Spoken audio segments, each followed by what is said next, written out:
اهلا وسهلا بحضراتكم. النهارده جاي اتكلم في موضوع المدير الفني الجديد للنادي الاهلي والمدير الفني السابق للنادي الاهلي. بس قبل ما اكمل كلامي، اللي مش مشترك في القناه يتفضل يشترك ويفعل الجرس، ولو عجبك الفيديو دعمني بلايك. كلمه بوجهها لكابتن محمود الخطيب.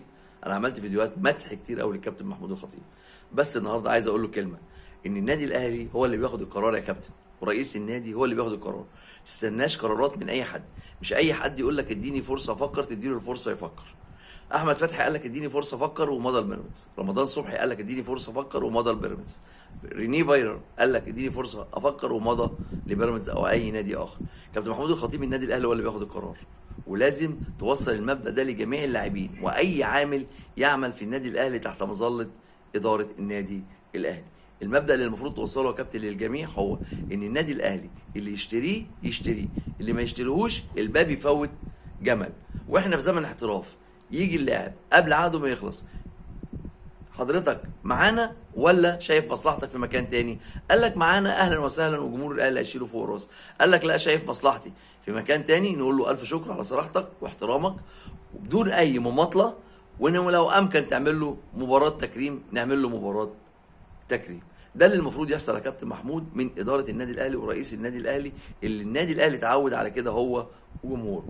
الحاجه الثانيه اللي بطلبها من جماهير النادي الاهلي ان هي تصبر على الراجل الجديد شويه، لان الراجل المدرب الجديد ده شكله مقدم كوره كويسه مع صن داونز، يعني معنى كده ان هو راجل بيلعب كوره حلو. بس هل يا ترى العناصر اللي موجوده في النادي الاهلي حاليا، اللعيبه اللي موجوده والقماشه اللي موجوده في النادي الاهلي هتساعده ان هو يقدم الكوره الجميله بتاعته؟ ده اللي ممكن احنا ما نضمنوش، لان هو لا اختار اللعيبه ولا عمل معاهم موسم اعداد ولا اصلا شايف الخطه اللي تناسب اللعيبه، فلازم هياخد وقت معاهم.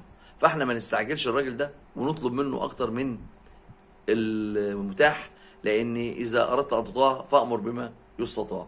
فهو الراجل لو جاب بطوله افريقيا يبقى ده اعجاز ومعجزه هو عملها، ويعني مجهود اكبر من المكلف فيه، لكن احنا نحاسبه من اول الموسم الجديد. فرجائي من الجمهور النادي الاهلي الفاهم الواعي ان هو ما يستعجلش في الحكم على المدرب موسيماني، ويديله الفرصه ان هو يختار لعيبه ويكون تيم يورينا كوره محترمه، ويرجع النادي الاهلي لسابق عقده قبل كده بالكوره الجميله دي. النقطة التانية اللي كنت حابب اتكلم فيها، النقطة التالتة والاخيرة اللي انا عايز اتكلم فيها برضو كابتن محمود الخطيب، اقول له يا كابتن انت كنت من اعظم اللاعبين في كرة القدم في القارة. مش معنى كده ان انت بتسيب الفرصة كاملة للمدير الفني ان هو يعمل كل حاجة في الفريق ان انت ما يبقاش ليك رأي فني. لازم برضو من وقت لاخر يكون ليك رؤية، وتبقى عارف ان الفرقة ما فيهاش قلب دفاع، ما فيهاش صانع العاب. يعني انت عندك 3 في قلب الدفاع يا كابتن: رامي ربيعه باصاباته، ايمن اشرف بانذاراته وضربات الجزاء اللي بيعملها، ياسر ابراهيم بحاله التوهان اللي هو فيها، ولا بيعرف يستخلص كوره ولا يعني بيعرف يقف صح، يعني عنده حاجات كتير وقصور كتير في المركز بتاعه. وعندك مركز صانع الالعاب مفيش حد يعرف يربط خط الدفاع بخط الهجوم.